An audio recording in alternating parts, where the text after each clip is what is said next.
Assalamualaikum warahmatullahi wabarakatuh.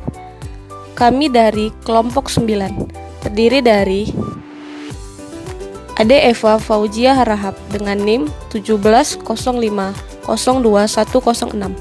Fairuz Dea dengan NIM 170502111, Filja Hani Ardining Tias dengan NIM 170502112, yang akan membahas mengenai bab 10, Manajemen Utang Daerah.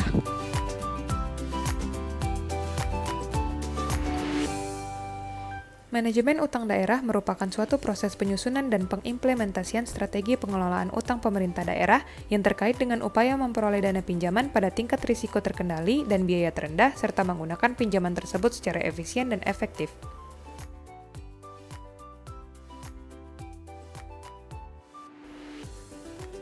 Jenis-jenis utang daerah. Yang pertama, utang jangka pendek, yaitu pinjaman untuk menutupi defisit dalam aliran kas dan harus dikembalikan secara penuh dalam waktu setahun.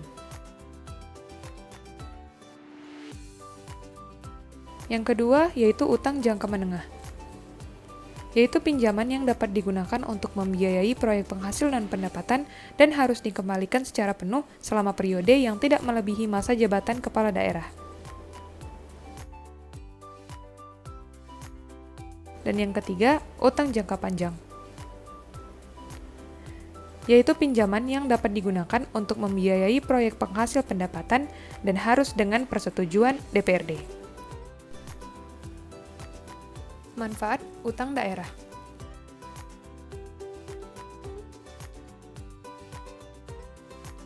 Yang pertama, memperbaiki struktur neraca. Yang kedua, memperbaiki struktur fiskal, yaitu untuk pembiayaan anggaran defisit. Yang ketiga, menjaga kesinambungan fiskal. Yang keempat, membiayai investasi yang membutuhkan dana besar untuk akselerasi pembangunan. Yang kelima, membangun prasarana publik yang dapat menghasilkan penerimaan untuk pembayaran kembali utang. Yang keenam, meningkatkan pertumbuhan ekonomi. Dan yang ketujuh, mengoptimalkan manajemen kas daerah.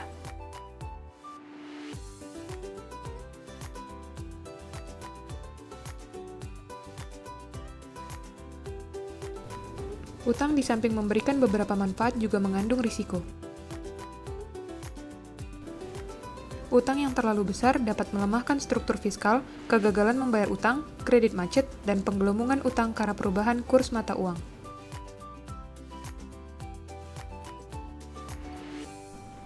Terdapat beberapa jenis risiko utang yang perlu mendapat perhatian pemerintah daerah, di antaranya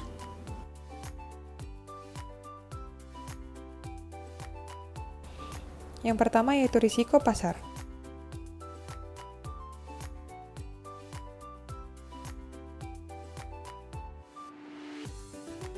Yang kedua yaitu risiko perpanjangan utang.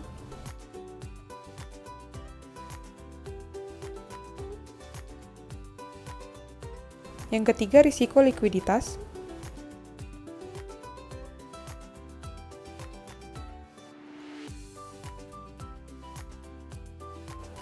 Yang keempat risiko kredit.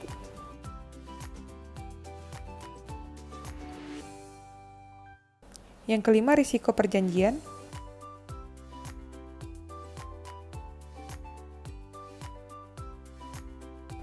Yang keenam, risiko operasional.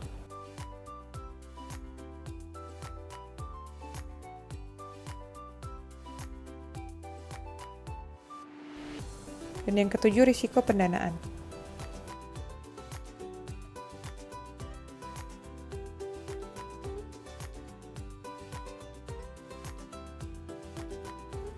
Analisis risiko.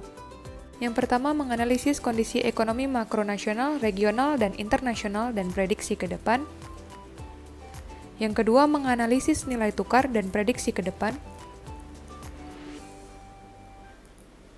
Yang ketiga, memprediksi dan mengantisipasi adanya kejutan eksternal yang berpengaruh terhadap manajemen utang.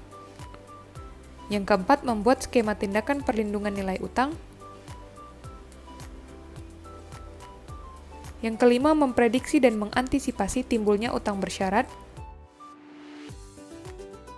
Yang keenam, Melakukan uji kekuatan terhadap portofolio utang yang saat ini dimiliki pemerintah daerah dengan mendasarkan pada kejutan ekonomi dan keuangan yang mempengaruhi daerah. Aktivitas manajemen utang.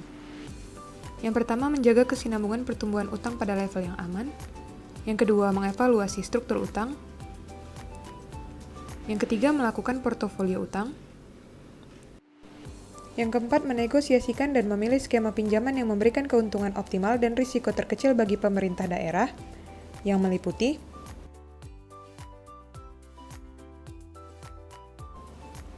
jumlah pokok pinjaman, jumlah angsuran, jangka waktu pengembalian, tingkat bunga pinjaman, cara penghitungan bunga, schedule pengembalian, denda bunga, periode bebas angsuran, mata uang yang digunakan, kemungkinan dilakukan rescheduling utang, pembayaran sebelum jatuh tempo, metode penarikan pinjaman, dan biaya-biaya lain.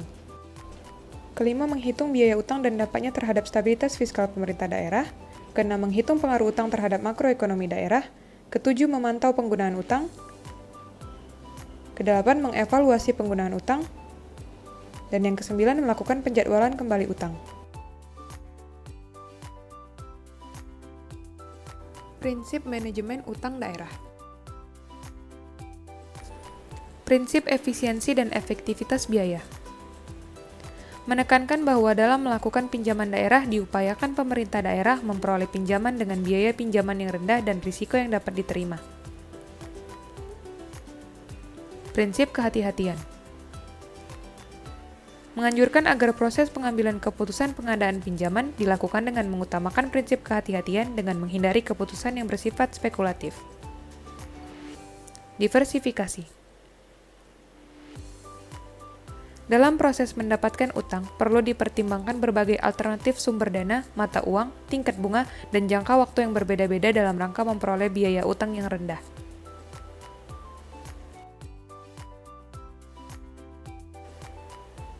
Diversifikasi juga digunakan untuk memperluas basis investor dan kreditor sehingga pemerintah daerah tidak bergantung pada suatu golongan investor atau kreditor yang dapat melemahkan posisi tawar pemerintah daerah. Transparansi dan akuntabilitas. Menekankan bahwa utang digunakan secara optimal dan efisien, transparan, dan dapat dipertanggungjawabkan kepada publik. Selain itu juga menekankan perlunya kejelasan peran dan tanggung jawab bagian keuangan. Bebas ikatan. Penerimaan hibah luar negeri tidak boleh didasari oleh ikatan politik maupun ikatan lainnya yang dapat merugikan negara. Menjamin kesinambungan fiskal. Pengadaan utang harus dikaitkan dengan kemampuan membayar kembali, bersifat sementara dan hanya dapat diterima sepanjang tidak ada ikatan politik, serta dengan persyaratan yang tidak memberatkan negara atau pemerintah. Mekanisme APBD. Pengadaan utang dikelola dalam mekanisme APBD yang dalam pelaksanaannya dituangkan dalam bentuk program dan proyek. Menunjang pertumbuhan ekonomi. Kegiatan yang dibiayai dari pinjaman dan hibah luar negeri harus memberikan dampak positif terhadap pertumbuhan ekonomi dan pemerataan kesejahteraan masyarakat. Sumber utang daerah. Pemerintah daerah dapat memperoleh utang melalui beberapa sumber. Yang pertama, utang jangka panjang bersumber dari dalam negeri melalui penerbitan obligasi daerah dalam mata uang rupiah. Lalu yang bersumber dari luar negeri melalui perjanjian penerusan utang atau two-step loan atau subsidiary loan agreement atau SLA. Yang kedua, utang jangka pendek. Yang pertama, pemerintah pusat. Yang kedua, bersumber dari pemerintah daerah lain. Yang ketiga, bersumber dari lembaga keuangan dalam negeri. Persyaratan utang daerah. Meskipun pemerintah daerah memiliki keleluasaan untuk mengadakan pinjaman, tetapi terdapat beberapa persyaratan yang harus dipenuhi, yaitu A. Batasan maksimum jumlah utang daerah. Yang pertama, untuk utang jangka panjang, jumlah kumulatif pokok utang daerah yang wajib dibayar tidak melebihi 75% dari jumlah penerimaan umum APBD tahun sebelumnya. Lalu, berdasarkan proyeksi penerimaan dan pengeluaran daerah tahunan selama jangka pinjaman, Debt Service Coverage Ratio atau DSCR paling sedikit 2,5. Lalu, laporan keuangan 2 tahun anggaran sebelumnya telah diaudit oleh Badan Pemeriksa Keuangan. Selanjutnya, tidak memiliki tunggakan utang kepada pemerintah pusat dan atau pemberi utang luar negeri. Yang kedua, untuk utang jangka pendek, jumlah maksimum utang jangka pendek adalah 1/6 dari jumlah belanja APBD tahun anggaran berjalan. Lalu, mempertimbangkan kecukupan penerimaan daerah untuk membayar kembali utang tepat waktu. Selanjutnya, pelunasan utang jangka pendek wajib diselesaikan dalam tahun anggaran berjalan. Yang ketiga, defisit APBD dan jumlah kumulatif defisit. Defisit APBD dibatasi maksimal 3% dari produk domestik regional bruto atau PDRB daerah yang bersangkutan. Yang keempat, utang daerah dan jumlah kumulatif utang. Jumlah utang daerah dibatasi maksimal 60% dari produk domestik regional bruto atau PDRB daerah yang bersangkutan. Jumlah kumulatif utang pemerintah pusat dan pemerintah daerah tersebut adalah total utang pemerintah pusat setelah dikurangi utang yang diberikan kepada pemerintah daerah, ditambah total utang seluruh pemerintah daerah setelah dikurangi utang yang diberikan kepada pemerintah pusat dan atau pemerintah daerah lainnya. B. Batas maksimum jangka waktu utang daerah. Yang pertama, batas maksimum jangka waktu utang jangka panjang disesuaikan dengan umur ekonomis aset yang dibiayai dari utang tersebut. 2. Batas maksimum masa tenggang disesuaikan dengan masa konstruksi proyek. 3. Jangka waktu utang jangka panjang adalah termasuk masa tenggang. 4. Utang jangka panjang dalam negeri, jangka waktu utang dan masa tenggang ditetapkan daerah dengan persetujuan DPRD. 5. Utang jangka panjang dari luar negeri, jangka waktu utang dan masa tenggang disesuaikan dengan persyaratan utang luar negeri yang bersangkutan. C. Larangan penjaminan. 1. Daerah dilarang melakukan perjanjian yang bersifat penjaminan terhadap utang pihak lain yang mengakibatkan beban atas keuangan daerah. 2. Barang milik daerah yang digunakan untuk melayani kepentingan umum dan atau yang dilindungi berdasarkan peraturan perundang-undangan yang berlaku tidak boleh dijadikan jaminan dalam memperoleh utang. 3. Aset daerah selain yang digunakan untuk melayani kepentingan umum dapat dijaminkan sepanjang utang yang bersangkutan nilai pokoknya tidak melebihi 60% nilai pasar wajar aset tersebut dan harus diungkapkan dalam catatan atas laporan keuangan. 4. Daerah tidak dapat melakukan kerjasama dengan pihak lain yang menimbulkan pinjaman yang di kemudian hari menjadi beban APBD. Prosedur utang daerah. Prosedur umum. A. Setiap utang daerah wajib mendapatkan persetujuan DPRD, kecuali pinjaman jangka pendek dalam rangka manajemen kas. B. Berdasarkan persetujuan DPRD, daerah mengajukan utang kepada calon pemberi utang. C. Setiap utang daerah dituangkan dalam surat perjanjian utang antara daerah dan pemberi utang yang ditandatangani oleh kepala daerah atas nama daerah dan pemberi utang. D. Setiap perjanjian yang dilakukan oleh daerah diumumkan dalam lembaran daerah. Prosedur utang yang bersumber dari pemerintah pusat. 1. Daerah mengajukan usulan utang kepada Menteri Keuangan disertai surat persetujuan DPRD, studi kelayakan, dan dokumen-dokumen lain untuk dilakukan evaluasi. 2. Perjanjian ditandatangani oleh Menteri Keuangan dan Kepala Daerah. Prosedur utang yang bersumber dari luar negeri. 1. Daerah mengajukan usulan utang luar negeri kepada pemerintah pusat disertai surat persetujuan DPRD, studi kelayakan, dan dokumen-dokumen lain yang diperlukan. 2. Menteri Keuangan selanjutnya akan melakukan perjanjian penerusan utang atau subsidiary loan agreement dengan kreditur luar negeri. 3. Penerusan utang daerah yang bersumber dari luar negeri dilakukan melalui perjanjian penerusan utang antara Menteri Keuangan dan Kepala Daerah. 4. Penerusan utang dilakukan melalui lembaga keuangan independen yang mayoritas sahamnya dimiliki oleh Menteri Keuangan atau saham tidak dapat dipindah tangankan. 5. Perjanjian penerusan pinjaman dapat dinyatakan dalam mata uang rupiah atau mata uang asing. 6. Utang daerah dapat disalurkan ke BUMD sebagai penyertaan modal. Obligasi daerah. Untuk pembiayaan keuangan daerah, pemerintah daerah dapat menerbitkan obligasi daerah dalam mata uang rupiah. Penerbitan obligasi daerah dapat dilakukan untuk membiayai investasi sektor publik yang menghasilkan penerimaan bagi daerah dan memberikan keuntungan kepada masyarakat. Obligasi daerah yang diterbitkan dapat berupa obligasi dengan sistem bunga atau konvensional maupun obligasi berbasis syariah atau sukuk. Pengelolaan obligasi daerah. Pengelolaan obligasi daerah diselenggarakan oleh gubernur, bupati, atau wali kota yang dapat dikuasakan kepada ketua PPKD sebagai bendahara umum daerah. Pengelolaan obligasi daerah sekurang-kurangnya meliputi 1. Penetapan strategi dan kebijakan pengelolaan obligasi daerah, termasuk kebijakan pengendalian risiko. 2. Perencanaan dan penetapan struktur portofolio pinjaman daerah. 3. Penerbitan obligasi daerah. 4. Penjualan obligasi daerah melalui lelang dan atau tanpa lelang. 5. Pembelian kembali obligasi daerah sebelum jatuh tempo. 6. Pelunasan. 7. Aktivitas lain dalam rangka pengembangan pasar perdana dan pasar sekunder obligasi daerah. Sukuk atau obligasi syariah.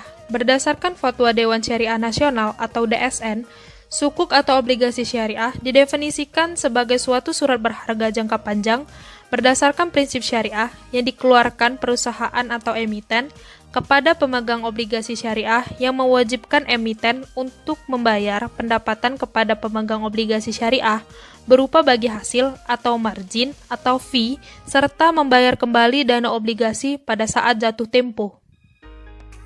Jenis-jenis obligasi syariah ada 5. Yang pertama obligasi mudharabah atau profit sharing, yang kedua obligasi musyarakah atau profit and loss sharing, yang ketiga obligasi ijarah atau sell and leaseback atau head lease and sublease. 4. Obligasi istisna atau project financing, yang kelima obligasi saham atau forward sale. Obligasi yang pertama adalah obligasi mudharabah. Obligasi mudharabah adalah obligasi syariah yang dikeluarkan dengan akad mudharabah, yaitu akad kerjasama usaha antara dua pihak yang dalam hal ini pihak investor atau sahibul mal menyediakan modal, sedangkan pihak emiten atau mudharib bertindak selaku pengelola, dan keuntungan usaha dibagi di antara mereka sesuai dengan kesepakatan di muka yang dituangkan dalam kontrak. Obligasi mudharabah ini dikeluarkan oleh pemerintah dengan tujuan untuk pendanaan proyek tertentu yang menghasilkan keuntungan. Lalu, keuntungannya akan didistribusikan secara periodik berdasarkan nisbah tertentu yang disepakati dan sifatnya mengambang atau floating, tergantung pada kinerja pendapatan yang diperoleh. Nisbah yang disepakati tersebut merupakan rasio pembagian keuntungan real dengan basis profit loss sharing. Sebagai contoh, pemerintah daerah menerbitkan obligasi mudharabah senilai 100 miliar rupiah. Dana dari penerbitan obligasi tersebut akan digunakan untuk membangun terminal terpadu dengan komposisi 70% dengan dana pendamping dari Pemda sebagai tambahan modal sebesar 30%. Obligasi syariah tersebut berjangka waktu 5 tahun yang dicatat di BEJ. Obligasi tersebut memperoleh keuntungan dari bagi hasil berdasarkan pendapatan dari pengoperasian terminal. Lalu terdapat model skim sukuk mudharabah yang dapat dilihat di halaman 168. Jenis obligasi yang kedua adalah obligasi musyarakah.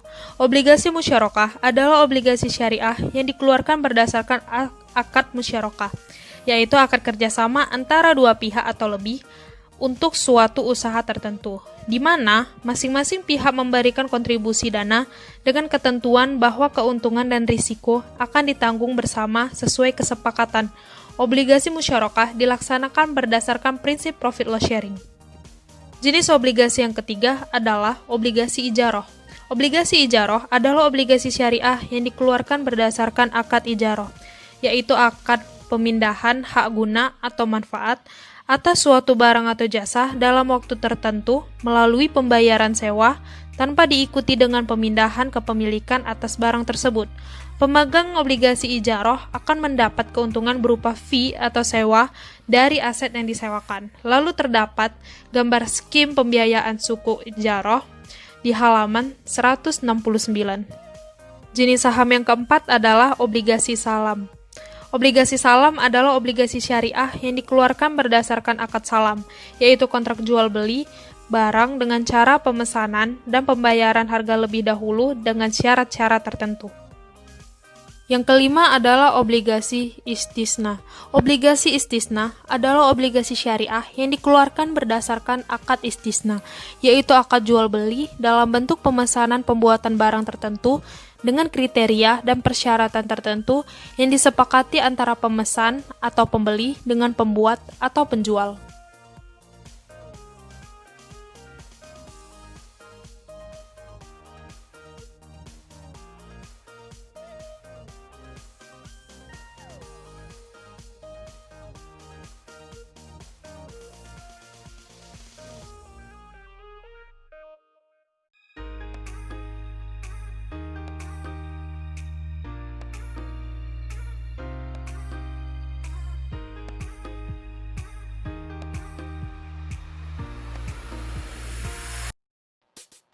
Untuk melengkapi materi kami mengenai manajemen hutang daerah, berikut kami lampirkan 3 jurnal pendukung. Adapun jurnal yang pertama berjudul Faktor Pemicu Utang Pemerintah Provinsi Maluku Utara pada Anggaran 2018. Jurnal ini menjelaskan tentang faktor pemicu utang pemerintah Provinsi Maluku Utara serta pengawasan APBD Provinsi Maluku Utara tahun anggaran 2018. Hasil penelitiannya, pemicu utang pemerintah Provinsi Maluku Utara dari tahun 2016 sebesar 412 miliar. Beban pembiayaan semakin besar sehingga APBD belum mampu melakukan pembiayaan secara keseluruhan. Terjadinya penyimpangan utang itu akibat dari lemahnya mekanisme pengelolaan anggaran sehingga menyebabkan pengelolaan anggaran jauh dari prinsip-prinsip transparansi dan akuntabilitas yang dipersyaratkan oleh peraturan perundang-undangan yang berlaku.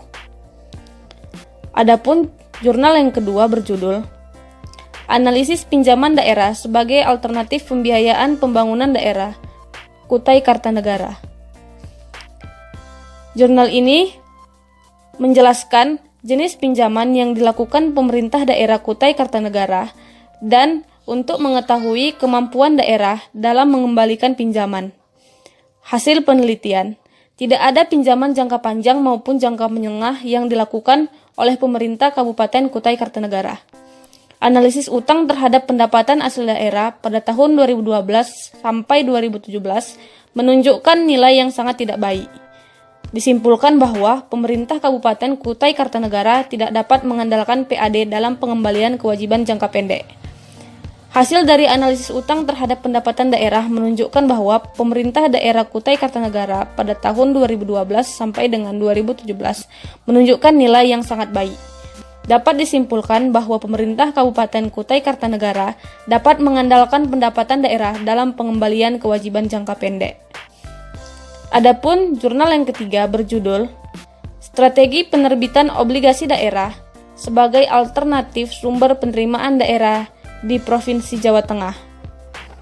Dilihat dari tingkat solvabilitas dan likuiditas, Provinsi Jawa Tengah sudah memenuhi syarat penerbitan obligasi daerah, tetapi dari sisi sumber daya manusia dirasa masih belum mampu. Jurnal ini bertujuan untuk menganalisis relatif kemandirian keuangan Provinsi Jawa Tengah dibandingkan provinsi lain, untuk mengidentifikasi potensi dan peluang Provinsi Jawa Tengah dalam penerbitan obligasi daerah, serta menganalisis strategi penerbitan obligasi daerah di Provinsi Jawa Tengah. Hasil penelitian, permasalahan mendasar yang dihadapi adalah masih terbatasnya sumber daya manusia yang terampil. Prioritas utama adalah sumber daya manusia, yang kedua adalah kemandirian keuangan daerah, dan yang terakhir adalah kemampuan keuangan daerah.